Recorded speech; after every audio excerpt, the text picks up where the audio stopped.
کی پھیلی روشنی نکل ہی رہی ہوتی ہے کہ اچانک وادی ہجر ایک دردناک گونج سے لرز اٹھتی ہے۔ نہ ہوا چلتی ہے، نہ کوئی بولتا ہے۔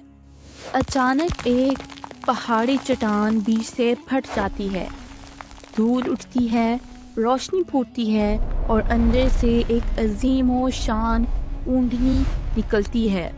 لوگ کام کر پیچھے ہٹ جاتے ہیں۔ یہ حضرت صالح آس کا معجزہ ہے۔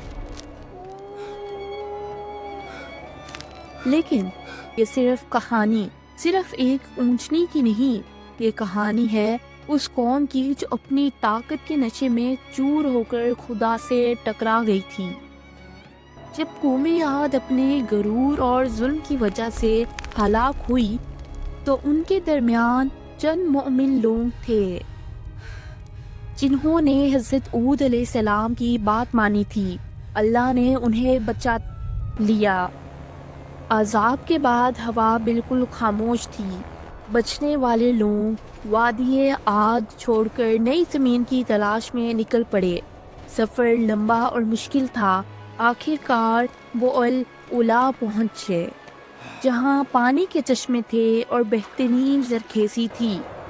یہی ان کی نسل بڑھنے لگی اور وہ وادی الحجر پہنچے، جسے آج ہم مادین صلیح کہتے ہیں۔ یہیں سے قوم سمود کا آغاز ہوا۔ سمود کی نسل ایک عظیم نسل بنی۔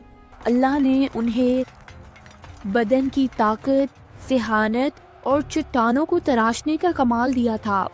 یہ لوگ پہاڑوں کے اندر پورے شہر تراشتے تھے، ایسی عمارتیں کی دیواریں سیدھی، ستون بلند اور نقش و نگار دیکھ کر آج بھی انسان حیران رہ جائے۔ قرآن کے مطابق یہ میدانوں میں محل بناتے اور پہاڑوں کو کاٹ کر گھر بناتے۔ ان کی آبادیوں میں شاہانہ نظام تھا، بازاروں میں روشنی، تجارت اور راتوں کو مشالوں کی جگمگاہٹ۔ لیکن پھر نعمتوں کا شکر بھول کر ان میں غرور آ گیا۔ وہ کہنے لگے ہم نے اپنی طاقت اور ذہانت سے یہ سخت بنایا ہے۔ ان کا دل سخت ہو گیا۔ انہوں نے پہاڑوں میں تراشے ہوئے بتوں کو معبود بنا لیا۔ وہ کہتے تھے ہم سے بڑا کون ہے اس دنیا میں۔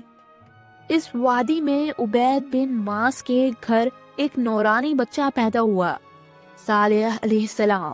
بچپن سے ہی نرمی، حکمت اور سچائی ان میں نمایاں تھی۔ جب وہ جوان ہوئے اور اللہ نے انہیں نبوت عطا فرمائی تو انہوں نے اپنی قوم سے کہا صرف اللہ کی عبادت کرو، تمہارا کوئی معبود نہیں اس کے سوا۔ مگر قوم کا جواب تھا باتیں مت بناؤ، اگر تم سچے نبی ہو تو کوئی نشانی دکھاؤ۔ سرداروں نے چیلنج کیا اس پہاڑی چٹان کے اندر سے ایک زندہ گابین اونٹنی نکال کر دکھاؤ۔ حضرت صالح علیہ السلام نے اللہ سے دعا کی، پھر ایک لمحہ وادی کا رنگ بدل گیا، پہاڑ بیچ سے پھٹ گیا، روشنی کی لہر نے سب کو چونکا دیا اور پھر ایک عظیم و شان اونٹنی چٹان سے نکل آئی۔ یہ عام اونٹنی نہیں تھی، قرآن میں اسے ناقۃ اللہ یعنی کہ اللہ کی اونٹنی کہا گیا ہے۔ لیکن معجزہ یہی نہیں رکا، اونٹنی وادی کے کنویں سے پورا دن پانی پیتی تھی اور کنواں خالی ہو جاتا تھا۔ لوگ پریشان ہو گئے، یہ تو ہمارا سارا پانی پی جائے گی۔ اب ہم کیا کریں گے؟ خشک سالی آ جائے گی۔ لیکن اللہ نے اس کا بدلہ بھی دیا۔